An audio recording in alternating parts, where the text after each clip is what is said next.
Hey guys, don't mind the quality of my video. I'm filming this on my laptop webcam right at the moment. Only reason why is because my phone has to charge and I felt inspired to do a video, so that's what I'm doing. Anyway, I just wanted to do a quick life update. I know I said in my last life/anhedonia update that I was going to get back into doing more videos, and I really am striving for that. And my plan is to try and get at least one video done tomorrow. And from this point forward, I'm going to try my best to get at least one video done per week. As for my anhedonia, honestly, things are getting better. I don't quite have my enjoyment back yet, but I've been doing behavioral activation with listening to music the past couple of days. And I'm noticing that now I really want to listen to music. I don't have the full enjoyment, but I want to listen to it, and I've been listening to it pretty much nonstop. And my brain is slowly starting to get there because I'm listening to the music now and I'm dancing to it, which I haven't done in a while. So that means that it's slowly coming back. As you may also notice, I'm no longer wearing any rings on any of my fingers.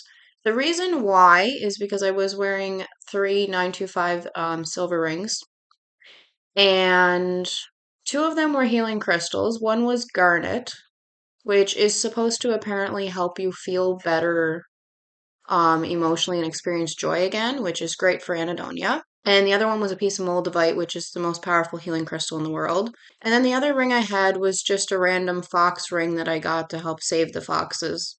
But I was wearing them, and then suddenly that day, what happened is I had, especially the two healing crystal rings that I was wearing on this hand, all of a sudden I was wearing them, and then they just got like really, really tight on my fingers, and they just felt uncomfortable. And see, the thing with healing crystals is if you wear them as jewelry, when you're done with that healing crystal, then the jewelry will either fall off or break, or it'll suddenly get uncomfortable to wear and you have to take it off. It gets so uncomfortable to the point that you literally have to take it off. So that's great because apparently I don't need those two healing crystals anymore. Now, of course, I do still have my healing crystal bracelets on. This is a chakra balancing bracelet. This is Tiger Eye, which is supposed to be good for depression. And these two are one of my favorites, malachite. It's supposed to help women, especially with like PMS and your cycle and infertility and all that. Since I started wearing the malachite bracelets, I have honestly noticed that things have been improving for me. Since I reached 30 and the past couple of years, my PMS got so out of control, it wasn't even funny. I was so emotional. So I started wearing malachite to try and combat that. Oh yeah, malachite is also supposed to be good for tremors, I believe, which I suffer from as well, so I wanted to use it for that. But mainly I got it to help with PMS and to help with infertility because unfortunately I have battled with having miscarriages in the past. I'm not with anybody right now, but I do plan on having more children in the future, so I'm trying to fix things now while I can. The other thing I want to mention, and this is really helpful to women that are struggling from really, really bad PMS or your cycle's just out of control, or if you have low progesterone, which apparently can actually be one of the leading causes of miscarriage, which is something that I didn't know for the longest time. Anyway, so I did some research a little while back and I discovered a supplement called chasteberry. Now, what chasteberry is exactly that. It helps with infertility, it helps with low progesterone, it helps with PMS. And I've noticed since I started taking that, things are getting better. Like, this might be a little bit TMI for some people, but I find it's helpful, especially for the women out there.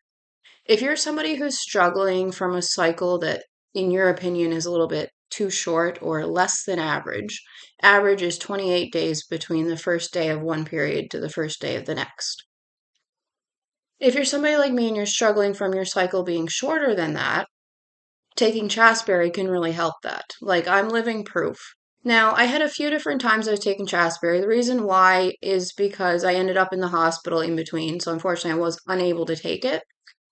And I was really disappointed with that because I had finally gotten things straightened out, and then it went downhill again because I was stuck in the hospital and I couldn't take my supplement. Anyway, I started taking it again and it made it even better. Now, what I mean by that is the first time that I took it, you're supposed to take it for at least 3 months. So I took it for at least 3 months. And in that 3 months, my PMS vanished, pretty much vanished. My cycle went from 24 to 25 days between periods to, believe it or not, 29 days between periods. And I was like, oh, well, it's a little bit more than average. Like it's one day more than average, but I'll take that over 24 versus 25 days. And I was pretty happy with that, but I was determined to get it to be exactly 28 days between periods. Anyway, so I was happy with that. It was at 29 days. I ended up in the hospital. And then, of course, my period went back to 24 to 25 days between. I got a little depressed about it. But then I finally got out. I was in for 3 months. I finally got out. So I started taking the Chasteberry again. And I swear this time, like you're supposed to take it for 3 months to really see results. But after taking it for just 1 month, my period went from 24 to 25 days between cycles again to 28 days spot on, which is exactly what I wanted. So if you're a woman and you're really struggling with your cycle not being where you want it to be, or with really, really, really bad PMS, or if you have low progesterone and you really want to do something about it, or if you're suffering from miscarriages and infertility, then this is something that I would highly, highly, highly recommend. Again, it's called Chasteberry. And I don't know, I guess it would depend on where you live, where you can buy it. I don't know about anywhere local where I live, but I just bought it online on Amazon. And it has been incredible taking it. Like, it has helped me so much. The other thing I was struggling with too is my period suddenly, when I turned 30, it went from 7 days to 5 days. And I thought that was really unusual. Like, I actually went to my doctor about it and he said, "Well, don't worry about it. It shouldn't be that big of a deal. It shouldn't affect your fertility." But I'm thinking like, dude, I've had 4 miscarriages. Like anything to me that's off with it, that's different, is going to cause alarm. Anyway, so I was determined to try and get that back up to 7 days as well. And actually, I noticed my last cycle there, it actually went from 5 days to 6 days. So it is actually starting to get longer again. It sounds odd, I know. You would think once it drops down to a lower number of days, like you can't get it back to 7 or whatever. Because it's said that apparently a 7 day period is the healthiest you can have. It can be anywhere from 3 to 7, but 7 is the healthiest. Another thing to look out for, if you're wondering if you're somebody who could really benefit from chasteberry, is to really pay attention to your period and see if you have brown spotting before and after and bleeding in the middle. Because a lot of times when you do, not all the time, but sometimes that means you have low progesterone. And this is actually something I didn't know for years. Like, I didn't know this until years after I had miscarriages. And then I finally figured it out. And I was like, wait a minute. If I increase my progesterone, that might help. And the chasteberry does increase progesterone. So I think that was one of the issues for me. So I'm really hopeful that someday in the future, whenever I get married, that I'll be able to have another baby. But I'm pretty confident that it'll probably be possible. And yeah, back to my life. I am just, the past week has been different. I don't really know how else to explain it. It's been different. I've been a bit emotional and all over the place. But overall, I'm finally healing my inner child.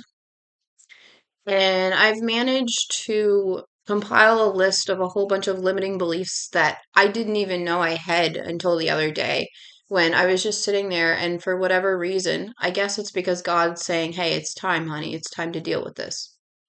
Anyway, so I was sitting there and I managed to compile a big long list of limiting beliefs that were holding me back. I wrote out a note, and beside each limiting belief, I wrote a better belief that I should have and a positive one. And now every time that I have one of those limiting beliefs surface, I instantly change my thought to the positive one that I wrote down. And I gotta say, it's working. So yeah, I have been doing a lot of inner work over the past week. Well, more so the past few days, but overall in the past week, I went from feeling absolutely miserable to feeling a lot better and a lot lighter. But another thing I've been doing this past week is I've been praying a lot. And I noticed something. Now, I don't know if this has ever happened to anybody before, and I don't expect you to answer my question or anything like that. I just want to point out something that I noticed. That was that I was praying for something, and I said, God, please, if this is not meant for me, please take this or remove this from my life. Immediately after I did that, suddenly my mind was just completely filled with that one thing and everything to do with it. And immediately after that, I seen an angel number and it said that I was exactly where I was supposed to be in life. So I was a little bit confused by it, but to me that tells me, okay, don't give up on that thing yet. Because I'll be honest, I won't tell you what that thing is, but it's something that just happens to be extremely painful to hold on to. But for whatever reason, God is saying, don't let go yet.